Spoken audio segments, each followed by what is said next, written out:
So again, welcome to our candidates. We have Terra who will be speaking first, and then Representative Peter Breen, and they each have 2 minutes to give you their opening statement.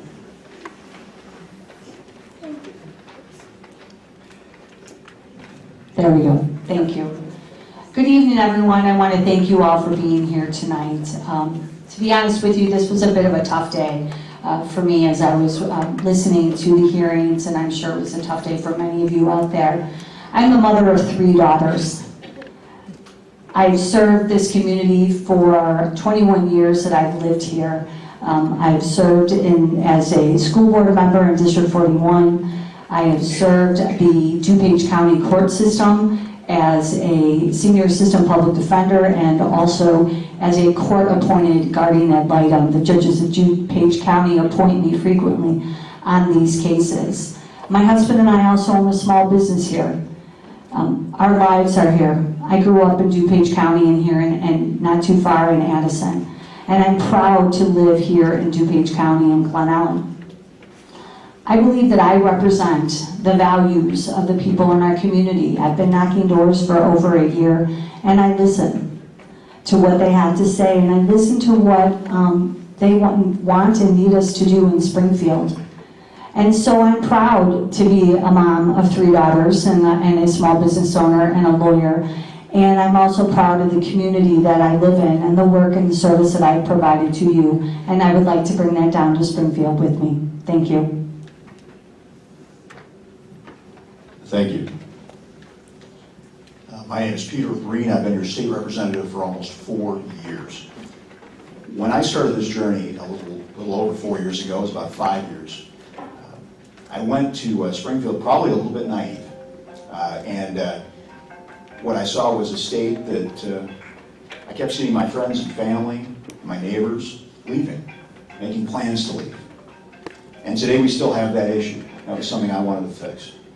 And when I look at what I've been able to do in Springfield, I'm proud of that. We've got more bills passed than any other second-term legislator into law, 32 bills. Those are bipartisan bills. The problem is we've still got great issues facing us as a state. Our tax rates are too high. Our spending is out of control.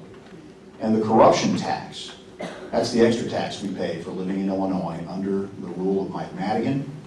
That is what is crushing our state.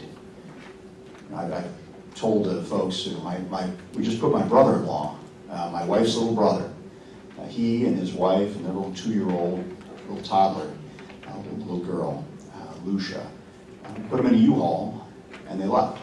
He said, I don't see a future for myself and my family in this state.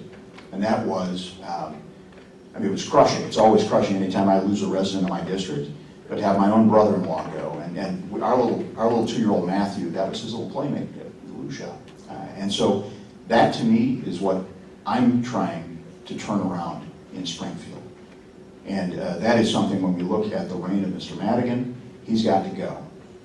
When we look at our property tax burden, that needs to be stopped. We've got to freeze it, we've got to reduce it. When I hear folks saying that they need more revenue, when they say, oh, well, we've already wrung all the inefficiencies out of the system, that is hogwash. There is a lot of programs, there are a lot of things that can be cut and reduced without losing our services, and I hope to continue to do that for you in the next 2 years.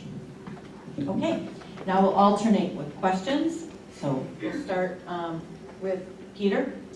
DuPage County and the state of Illinois do not have an adequate amount of housing for our mentally ill population. Would you be willing to support legislation that would increase the amount of safe, affordable housing for the mentally ill? And we as a state, in part because we spend so much money on things, we spend extra money that we shouldn't be spending on certain things. Everything costs too much in Illinois. We don't necessarily have the money to spend on those who are disabled. We have been perennially worst in the country in terms of funding for developmentally disabled and other folks who are in need in similar circumstances. We can take savings from getting folks out of institutional settings and moving them into group homes and actually use those savings then to provide adequate housing. There is plenty of money around to be used so that we can house folks in an adequate way. I'm absolutely in favor of that. But we do have to be reducing our other expenditures in order to free up money for things that matter. That we can serve those who are the least among us. And so that's what I would do with that situation. Okay, Terra, same question. Would you support legislation that would increase the amount of safe, affordable housing for the mentally ill? Yes, I would. When we went 736 days without a budget, our mentally ill, our physically disabled, our vulnerable populations are the ones that were impacted the greatest. In fact, the DuPage County actually did a survey to find out what some of those agencies were that, and how they were impacted by that budget impasse. And the statistics were staggering because we also many of those agencies had already closed. So a lot of our service providers are no longer with us. We have to be able to provide housing for our vulnerable populations within our communities. They need to be near buses, they need to be near employers. And so, yes, we do need to make sure that we are providing services to our most vulnerable. Okay. Staying with Terra, do you support marriage equality and same-sex parenting? Absolutely. I believe marriage equality and I believe same-sex parenting. Children don't care. They want to be loved. They need to be cared for, whoever that is. They don't belong in homes where they are abused. And I can tell you, as somebody who has worked in the child welfare system for 20 years, children need to be loved.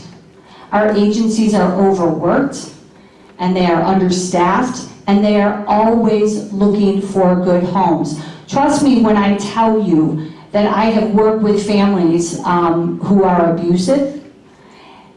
That knows no bounds. That doesn't mean that I've heterosexual couples who, families, abuse their children. So same-sex families, that is what we have in our communities, and children need to feel loved and safe regardless of who their parents are.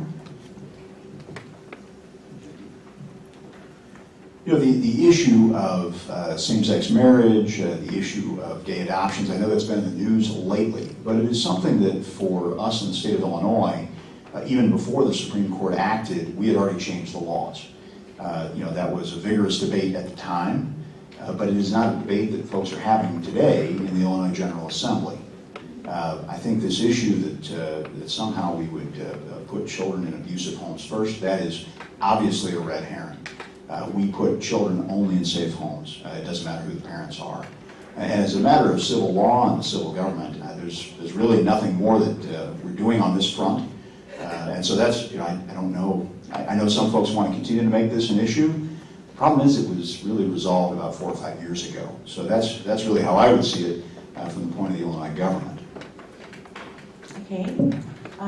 Peter, what's your views on women's reproductive health care, abortion, birth control, etc.? Sure. And this is an issue that is a clear, strong distinction between my opponent and myself. We had a very big vote last year on the issue of taxpayer-funded elective abortions. So that was the big issue last year. I was a very strong opponent of that. I don't think your tax dollars should be used for elective abortions. It is something of severe moral concern for a lot of folks in our district. It's also something for a state that is flat broke. It's not a new program that we need in order to help balance our budget, in order to improve life for folks here in Illinois. In the term upcoming, the number one reproductive agenda of the ACLU, and there's Personal PAC, which is that's the political arm of the abortion industry in Illinois, they want to repeal our parental notice law. I stand very strongly against that. I think parents should know before their children are taken for abortions. You've got to sign a permission slip to have a kid go on a field trip or get an aspirin. So we need to maintain our parental notice law. That's another difference between my opponent and myself.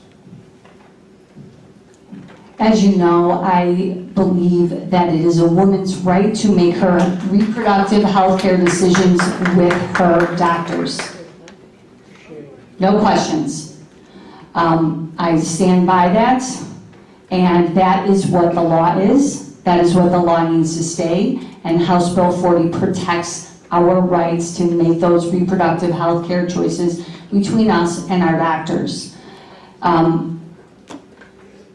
In terms of parental notification, I don't believe that there's any legislation that's pending right now to repeal that.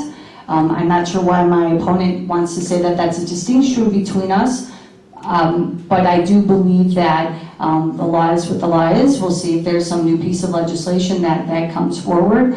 However, when you talk to school social workers, they have different opinions. I'm very lucky. I have 3 beautiful daughters who we have a very open relationship, and I believe that my daughters would come to me, and I hope that other parents would feel the same way. Okay. Staying on the issue of women's rights, what would you do to protect women from workplace harassment? We'll start with Terra. The non-disclosure laws that are out there allow repeat offenders, and nobody knows what's happening. We cannot have non-disclosure laws that would not protect. Those don't protect women, and they certainly don't protect anybody in the workplace. So I would be against that. We need to make sure that those would be repealed. We need to be able to protect women at all time, and men. Any type of workplace harassment is unacceptable.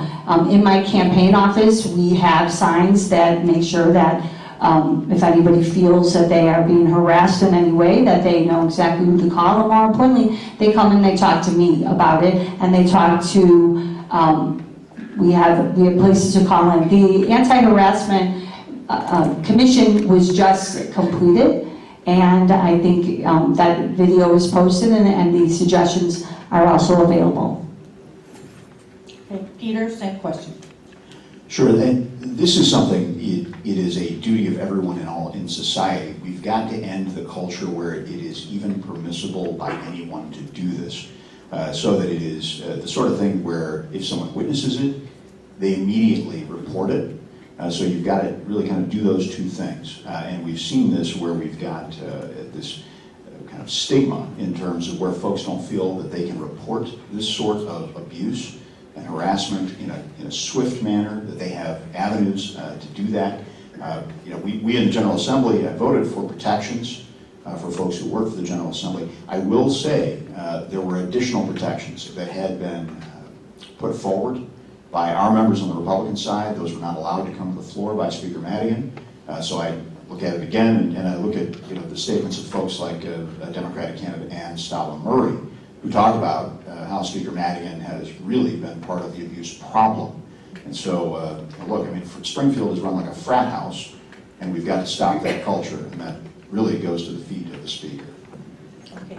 And I understand that many of us feel very strongly about some of these issues, but I've been asked to remind the audience not to clap or cheer until the end of the forum. Thank you. Okay, sticking with Peter. What laws would you propose to curb gun violence in Illinois? That's an easy question, considering that we've been voting on it pretty regularly.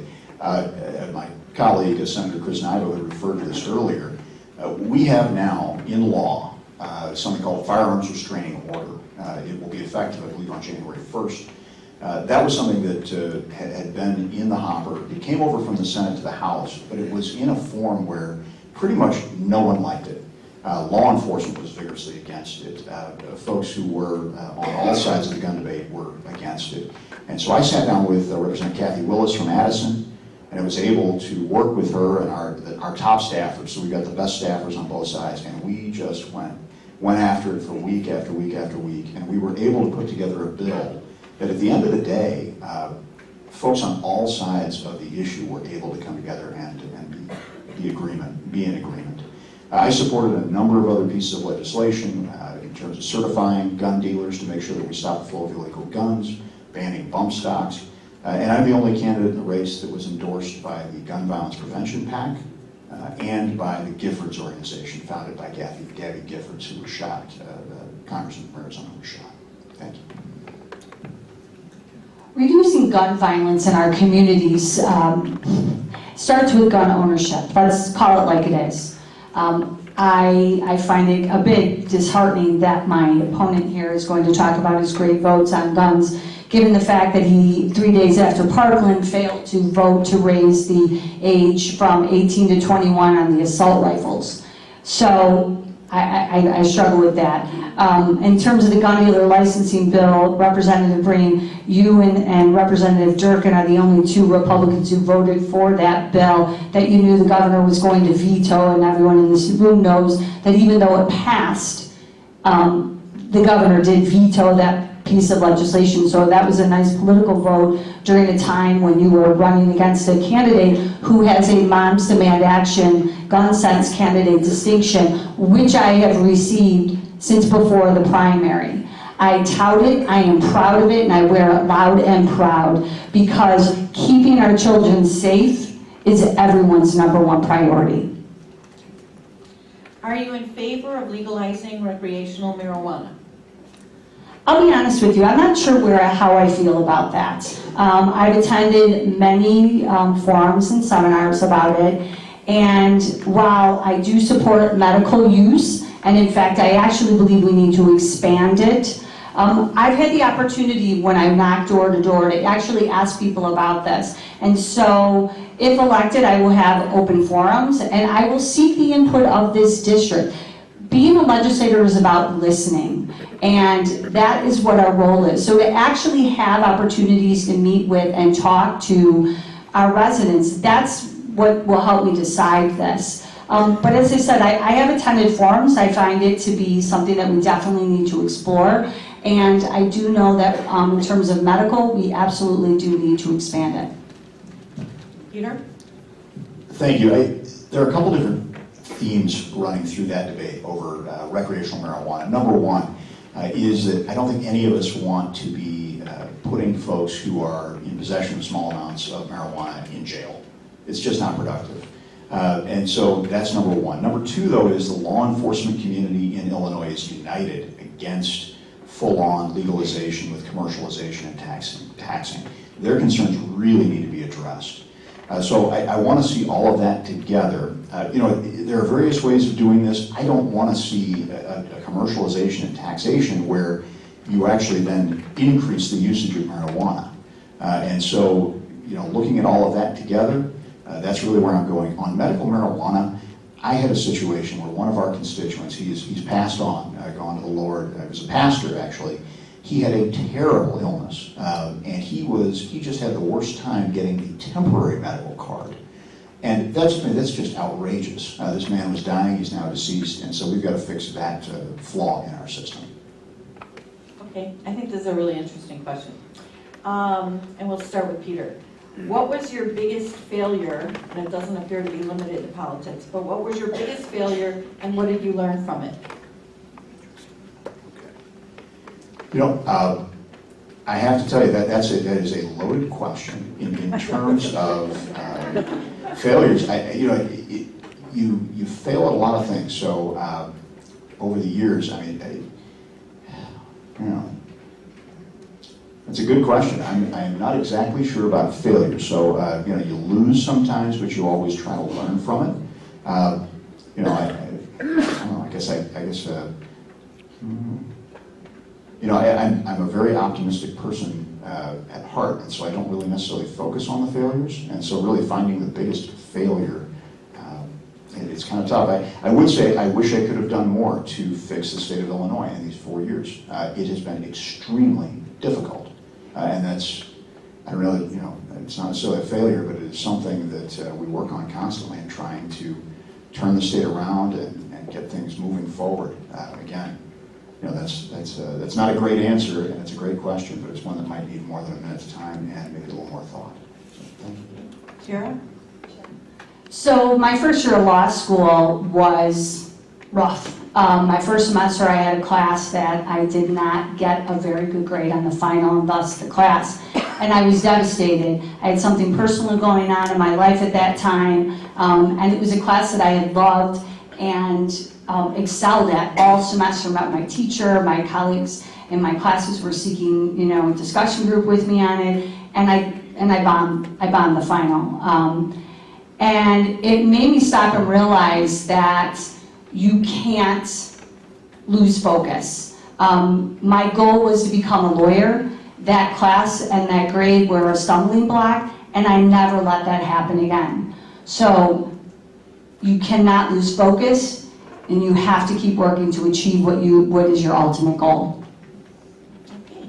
Staying with Terra, what's your plan for controlling the opioid epidemic in Illinois? Well, personally, I see this in my work every day as a court-appointed guardian ad litem. As I said, the judges of DuPage County appoint me on these cases, so I work with families who are dealing with drug addiction and the opioid addiction on a daily basis. It's devastating, absolutely devastating, and they can't get the help and the services that they need. It's not, there are no simple answers to it, but making sure that they have the services, and not just the individual who is suffering, but it's also the families and the people who are with them, making sure that they have support around them.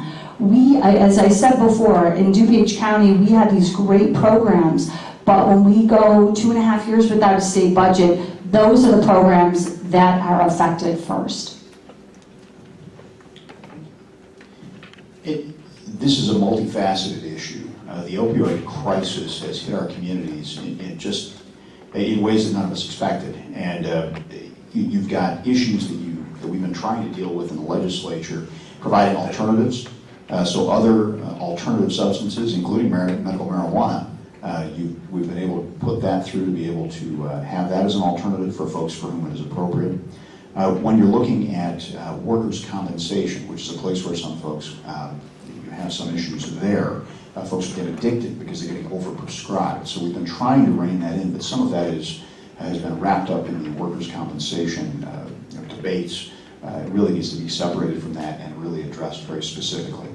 As well, we've got registries that we've been trying to put into place in order to ensure that we keep track of patients and ensure that they are not being overprescribed. That is one of the biggest issues there. And then, of course, pulling back on the prescriptions altogether, again, finding those alternatives so folks never get addicted in the first place. Peter, what specifically would you do to encourage job growth in the state? That is another multifaceted issue, but number one is our tax structure.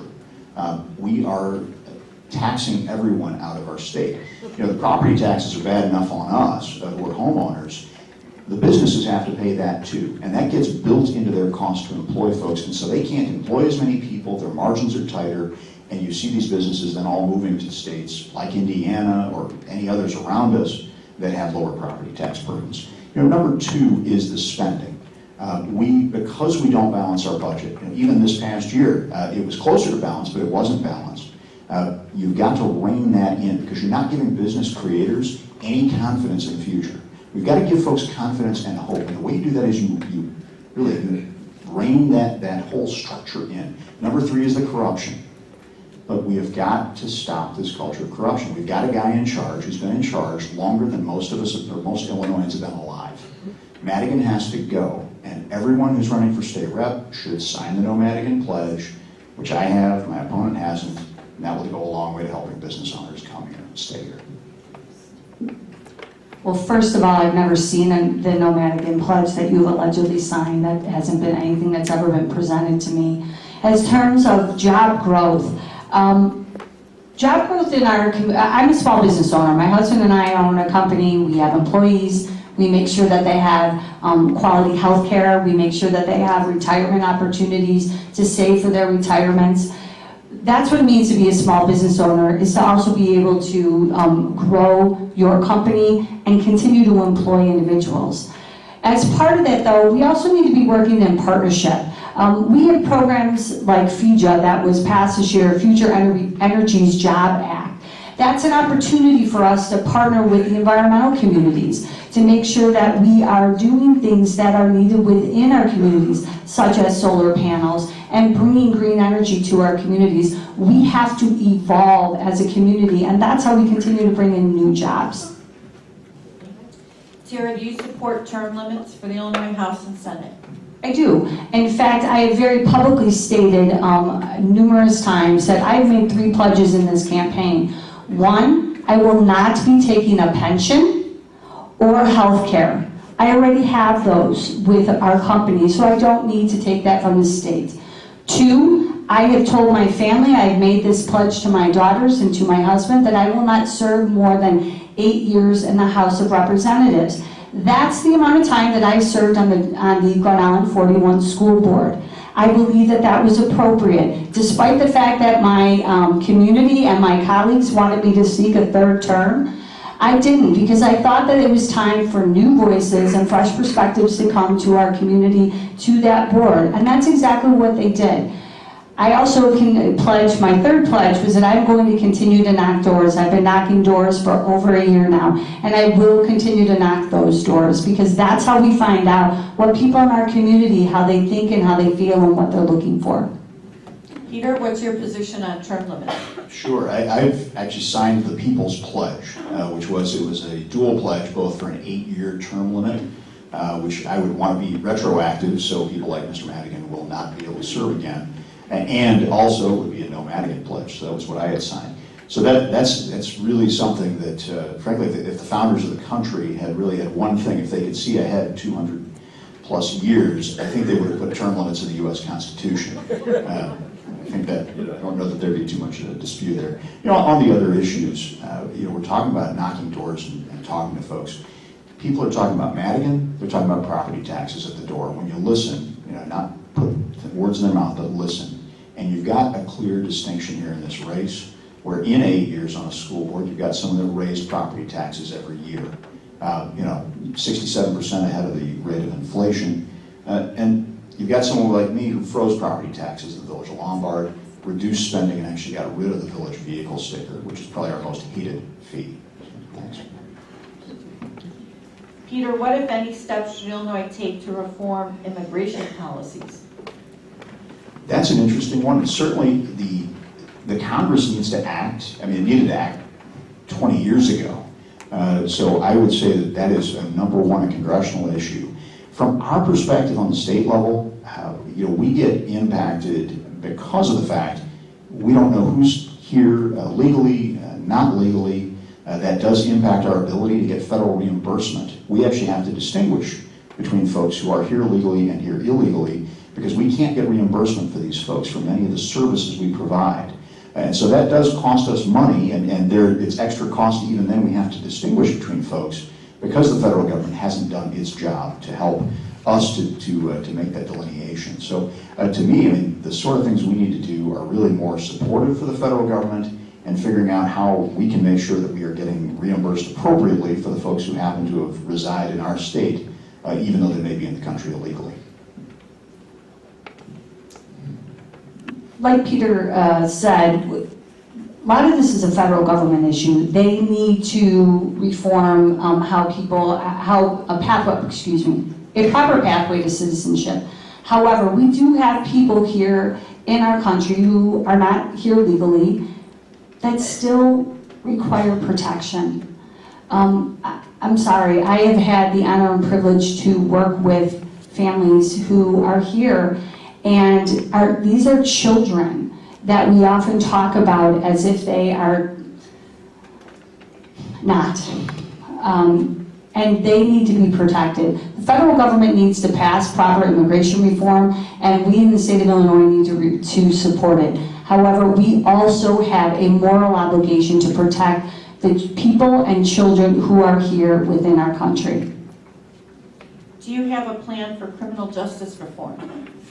So I am actually been a member of the Illinois State Bar Association for over 20 years, and this is the first time that they have actually come out and supported a candidate. I've been a member there, and I've been a member on the Child Law Section Council and the Criminal Law Section Council, and so I have worked with Sister Kathy Ryan for years on reform in the criminal justice system, particularly in the juvenile justice system. Restorative justice and rehabilitation, that's what our criminal justice system is supposed to be about. As Senator Cullerton talked about earlier, we have individuals who, while they are incarcerated, are learning skills. They are learning how to be able to make sure that when they come out, that they can get a job. That is how we make sure that we don't have a rate of recidivism. It is about making sure people have jobs, they have proper education, and so that they don't need to do those things. They don't need to turn to crime. We need to make sure that they are safe in our communities. The issue of criminal justice reform is one that impacts us in DuPage very specifically. When you talk to our state's attorney, Bob Berlin, you're seeing an increase in more serious crimes. It's committed in great part by folks from Cook County and Will County. They're coming into the county and committing these crimes. So what I've done in the legislature is try to work on places where, for really bad people, we need to get them in prison, they need to get proper sentences, and they need to be staying there for a very long time. The man that killed Commander Bauer in Chicago, had he committed the crimes, his prior crimes in DuPage County, would not have been out of prison to be able to shoot and kill that brave commander. At the same time, for folks that have minor crimes, we want to get them back to work, we want to get their records clean. I've worked with the Black Caucus on that repeatedly. Representative LaShawn Ford and I work on that pretty extensively on a regular basis. And finally, I was appointed to serve on the Illinois Supreme Court's Commission on Pretrial Practices. I work with Chief Judge Timothy Evans of the Cook County Court System on those issues, and you're going to see a report on that very soon. What's your proposal for dealing with pension reform? Okay, this is another huge one. We are $130 billion in debt, conservatively estimated on pensions, another $50 billion on retiree health care, another $30 billion on our general obligation bonds. That's over $200 billion. And we aren't even making the interest payments on the debt on the pensions. The General Assembly acts like a group of people that will never pay that debt. If you have a government pension in Illinois, you should be screaming at the top of your lungs that the General Assembly has not done something about this. Here's the thing. We have got to do everything possible to offer folks alternatives, to be able to get the debt down, and we also have to stop the growth of Tier 1 pension liability in whatever ways are constitutional. And there are ways, when you read the Supreme Court, you're hearing from folks, they say, oh, the Supreme Court's shut off every alternative. They haven't. If you do a careful reading of their opinion, there are ways to get around it. It's not easy, it's not quick. It took us decades to get into this problem, but we can get out of it if we will be honest and have a true conversation about it, which we have not done so far. So first of all, pension reform has already begun. We have Tier 2 and Tier 3. The Illinois Supreme Court was crystal clear about what needed to happen, and that was the state of Illinois needs to make their payments. We have to do that. Are there ways to get around it? No. Outside of a constitutional amendment? No. We have to make the payments. We've already done that. But when you go 736 days without a budget and you rack up more debt and unpaid bills, you only exacerbate the problem. And so my opponent here, when he was on the village board in Lombard, chose not to pay the bills and reduced the bond status of Lombard from A down to B. When I was on the school board, that's not what we had. We were always a top-rated bond service. When you don't pay the bills, you're only going to create debt and create more of a problem. Another funding problem is education in Illinois. Any ideas? Well, the current school funding formula actually penalizes the people of the 48 district. It's not pretty. Yes, we did get the same amount of funding, but that did not alleviate the property tax burden. The school funding formula is great for districts outside of the 48, perhaps, that needed to be raised. They needed to be lifted up, and we should be helping out those lower performing districts.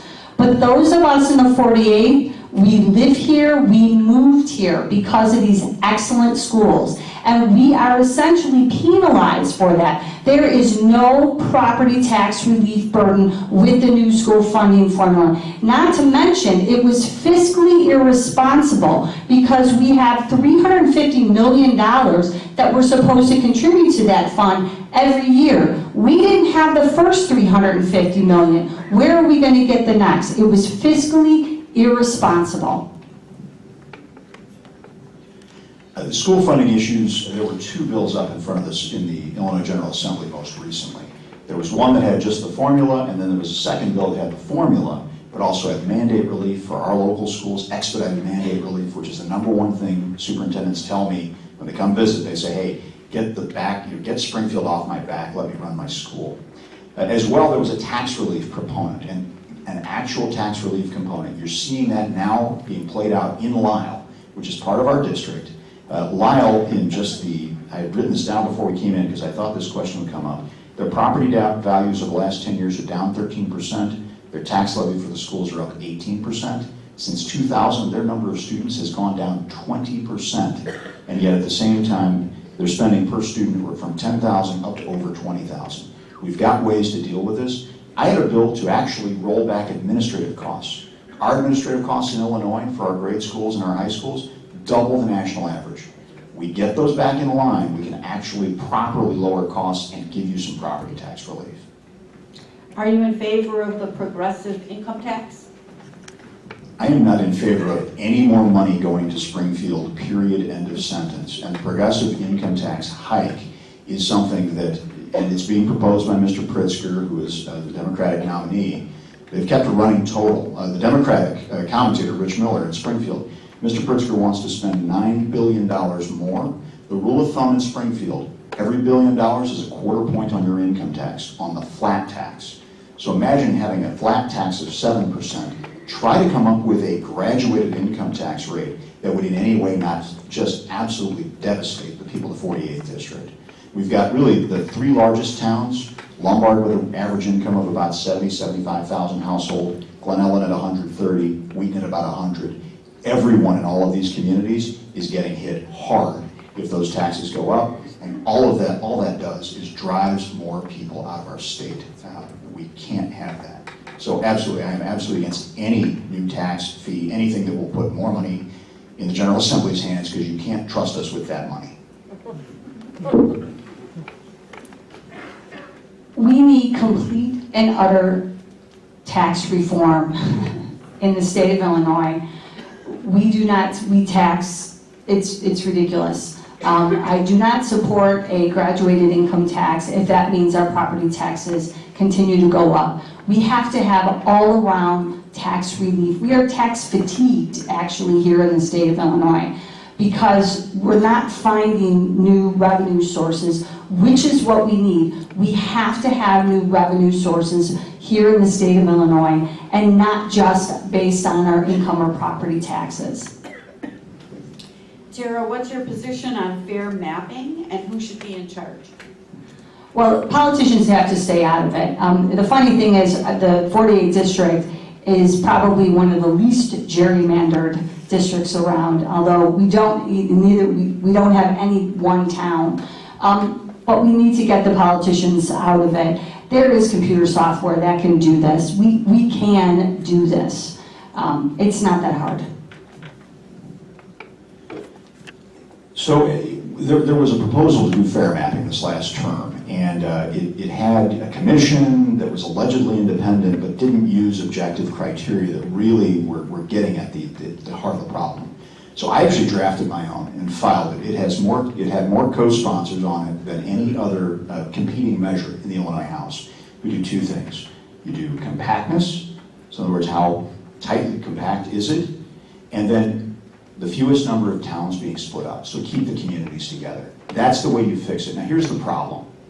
I wish I could vote on a Fair Maps amendment. The problem is Mike Madigan will not allow one to come to the floor. So here's the problem. If you elect someone that will vote for Mike Madigan, we will never see Fair Maps. Now I'm going to fight to put it on the ballot through citizen initiative, but again, Mike Madigan controls the whole thing. And here's a little secret. If only 8 Democrats say, I won't vote for the guy, just vote president. He can't get the 60 votes to be speaker, and he would be gone. The state would be free of him. That's why I keep talking about Mike Madigan. Okay, final question before your closing statements. Do you support equal pay for women, and what would you do to make it happen in Illinois? And this is something that has been, there's a caricature of this. There's something called the Equal Pay Act. We in Illinois have had an Equal Pay Act, an explicit legal requirement since 2003. It's on the books. Massachusetts came up with a model where they said, we won't ask folks about their salary history. The theory was that that is contributing to the persistent gap between men and women in terms of employment. Business community in Illinois said, yeah, you know what, we're willing to try that, we think that can work. So we're ready to do that. The problem is then the Democrats put forward a bill that had this presumption that was a trial lawyer measure, would cause them to make lots of money on the trial lawyer side, but would not actually improve equality of pay. In fact, if anything, it would have imposed massive burdens on small business. It was opposed by every single business group in the state, and it really would have hit most female small business owners, who are the number one. More small businesses are started by women than by men, and it would have hit them harder. So I said no. I spoke strongly no. I support equal pay for women. I am the mother of 3 daughters, and no one is going to tell my daughters, any woman in this room, or the girls that are out there today in our communities, that they don't deserve to make as much as a man. The fact is, my opponent did not vote for the Equal Pay Act, and I am a small business owner, and I would support equal pay for women. We shouldn't need a piece of legislation to tell us the right thing to do. Okay, and now we're ready for our final statements. We're going to begin with Peter. You have 1 minute to say whatever you'd like. Ladies and gentlemen, I always like to end on a hopeful note. We have the best people, we have the best resources. This is the best place in the country to live. DuPage County, bar none. There's nowhere better. We have one problem. It is our state government that has absolutely wrecked the community that we grew up in, that we love. 30 years ago when I was in school, Naperville District 203, we were paying at the national average property taxes. In these last 30 years, we've gone up to double that. Do you feel like you've gotten the value out of that? Look at your tax bill. Now, I continue to mention one man, Mr. Madigan, because a lot of the problems in the state can be laid at his feet. They can be laid at other people's too, but that's something and someone that I am fighting against. He has spent $300,000 as of today, and I hear there's another $100,000 coming in for my opponent. He will spend over $1 million to try to get her elected. She will then turn around and vote for him. That is not a way to reform our state and to bring the change we need to get out of this hole. Thank you.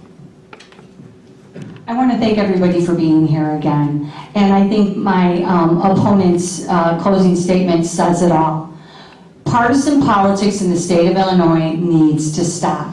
The negativity and the attacks on people have got to stop. It's unacceptable. We can't get anything done in Springfield because people stand on a party line and won't move off of it. I'm a certified mediator, I'm a certified trained arbitrator, and I use those skills every day at work, and those are the skills that we need in Springfield. I am proud to work and live in DuPage County my entire life. I'm proud of that.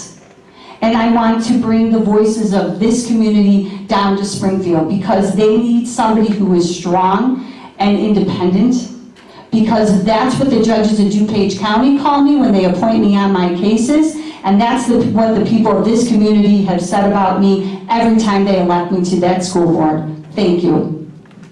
Thank you. I'd like to thank the candidates, all of them who came tonight. I'd like to thank all of you, the audience, for being here and being respectful. I want to remind you that this is being live streamed on their Facebook page, but it'll also be on the website for the League of Women Voters of Glen Ellyn. So go home and tell your family, your friends, your neighbors, so that everybody can get the benefit of what we covered tonight. And again, I'd just like to thank the League for inviting me to be your moderator, and I wish you all a good evening.